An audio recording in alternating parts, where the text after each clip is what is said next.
नमस्कार मित्रों, देखिए सेकंड पार्ट हम लेके आए हैं इसका आपका संस्कृत साहित्य का लौकिक संस्कृत साहित्य। ठीक है, लौकिक संस्कृत साहित्य हमने बताया था आपको कि रामायण काल से आपका शुरू होता है। रामायण काल के पहले का जो है वो वैदिक संस्कृत साहित्य है, रामायण काल के बाद का जो साहित्य है वो है लौकिक संस्कृत साहित्य। देखिए आप लौकिक संस्कृत साहित्य में आपका सबसे पहले रामायण का वर्णन करते हैं। तो रामायण आपका क्या है?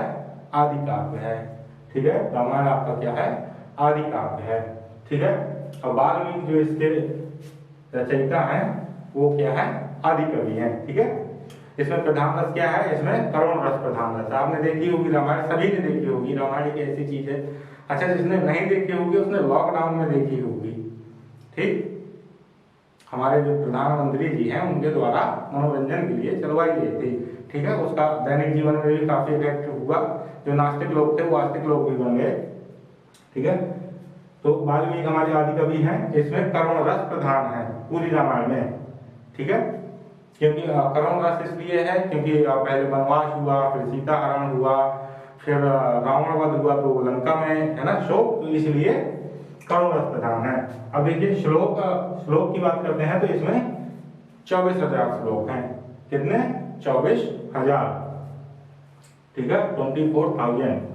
चतुर्विंशति संहिता, इसे क्या कहते हैं? चतुर्विंशति संहिता। याद कर लीजिए, 24,000 श्लोक हैं, इसे क्या कहेंगे? चतुर्विंशति संहिता। ठीक, रस छंद कौन सा है इसमें? अनुष्टुप छंद प्रधान है। कौन सा? अनुष्टुप छंद। ठीक है, कांड कितने हैं इसमें देख लीजिए। कांड जो है इसमें 7 कांड हैं आपके रामायण में। क्रम बिल्कुल क्रमवार मैंने लिखा हुआ है यहाँ पर। पहले कौन सा, दूसरा कौन सा, तीसरा कौन सा, क्रमवार लिखा हुआ है। सबसे पहले आपका आता है बालकांड, दूसरे नंबर पे सेकंड नंबर पे आपका आता है अयोध्या कांड। बालकांड में बाल लीलाओं का वर्णन है। किसने? किसकी? भगवान श्री रामचंद्र की। ठीक, अयोध्या कांड में राज्याभिषेक और उसका वर्णन है, वनवास वाला है ना, कैसे 14 वर्ष का वनवास मिला इसका। फिर आपका आता है अरण्य कांड। ठीक, किष्किंधा कांड। किष्किंधा कांड में कौन मिला था? ठीक, जो सुग्रीव था उससे मुलाकात हुई थी और हनुमान जी से मुलाकात हुई थी। ठीक है, ठीक, कहते हैं कि जो लखन थे, लक्ष्मण जी थे वो वीर थे और जो हनुमान जी थे वो महावीर थे। ठीक, इसीलिए उनका नाम क्या है? महावीर। अब देखिए इसके किष्किंधा कांड के बाद आता है सुंदरकांड। सुंदरकांड में हनुमान जी का ज्यादा महत्व है, हनुमान जी की लीलाएं ज्यादा दिखाई गई हैं। ठीक है, युद्धकांड। युद्धकांड इसे क्या कहते हैं? लंका कांड भी कहते हैं। ठीक है, लिखे देते हैं, इसे लंका कांड भी कहते हैं। ठीक है, युद्धकांड यानी कि लंका कांड। अब फिर आती है आपकी उत्तर रामचरित। ठीक है, यानी कि उत्तर कांड। तो रामायण में आपको कितने कांड हैं? 7 कांड। क्रम देख लीजिए, बालकांड, अयोध्या कांड, अरण्य कांड, किष्किंधा कांड, सुंदरकांड और युद्धकांड और उत्तर कांड। ठीक है, सबसे पहले बालकांड आता है। ठीक है, ये चीज इंपॉर्टेंट है, ये चीज जरूर याद रखें। कितने श्लोक हैं? 24,000 श्लोक हैं। चतुर्विंशति संहिता कहते हैं इसे, रामायण को क्या कहते हैं? चतुर्विंशति संहिता। ठीक है, ये रामायण का कितना पर्याप्त है ना। महाभारत में देखिए, महाभारत में क्या है आपका संस्कृत साहित्य में?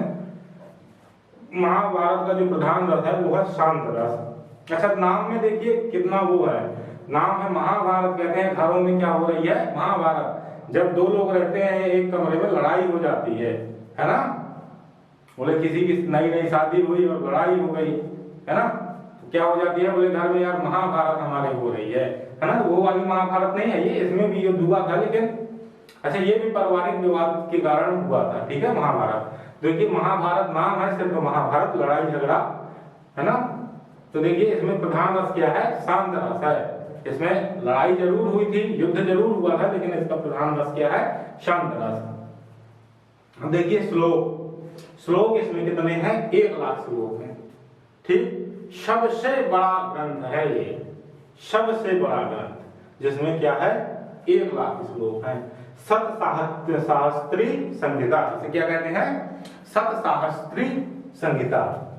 ठीक, पर्व कितने हैं आपके महाभारत में? पर्व है आपके महाभारत में 18 पर्व। ठीक है, अच्छा 18 जो संख्या है, 18 संख्या का महाभारत में बहुत बड़ा योगदान है, बहुत बड़ा महत्व है। देखिए 18 पर्व है, सेना कितनी थी?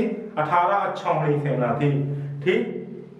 और श्रीमद् भगवत गीता में कितने पर्व हैं? 18 पर्व हैं, ठीक। देखिए पर्व कितने हैं महाभारत में? 18 पर्वों में महाभारत ग्रंथ लिखा हुआ है 18, ठीक। सेना कितनी थी? 18 अक्षौहिणी थी, ठीक।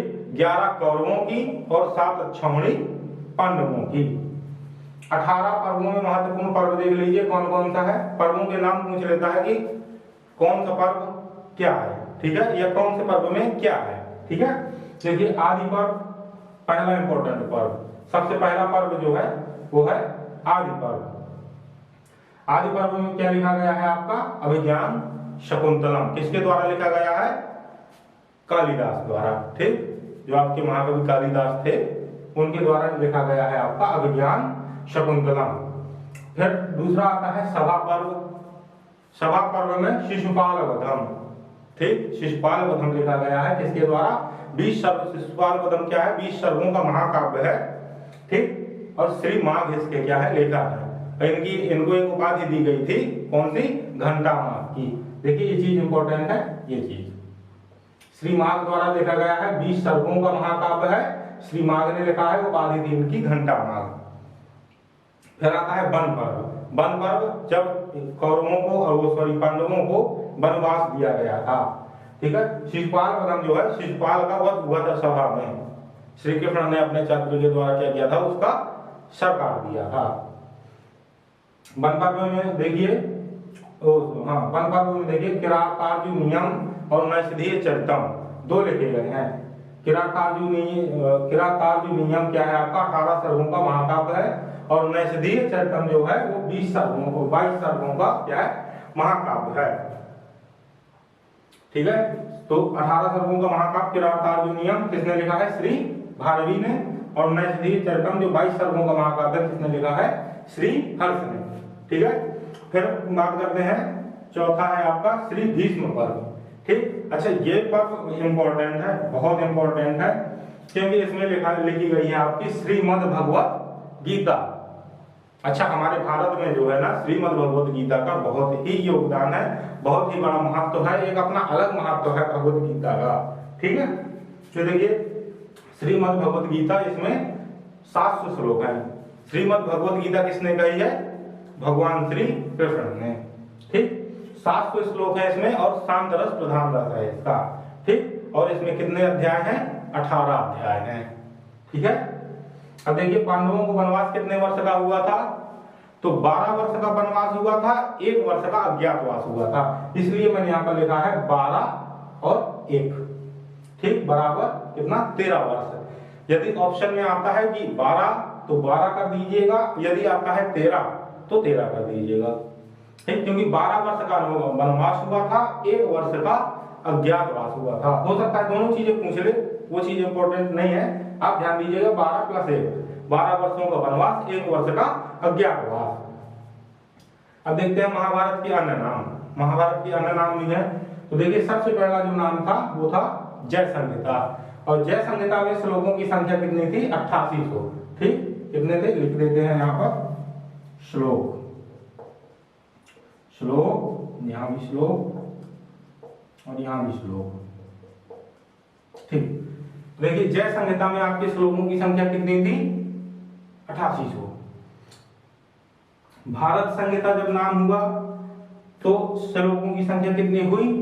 24,000, ठीक। और जब महाभारत संहिता हुआ तब श्लोक की संख्या हुई कितनी? 1 लाख। अच्छा बात ये आती है कि श्लोकों की संख्या बढ़ती क्यों गई? तो जब जय संहिता पर वाद विवाद हुआ, आमने सामने बैठकर कुछ क्वेश्चन आंसर हुए, कुछ और नए प्रश्न सामने आए, तो संख्या बढ़कर हो गई 24,000।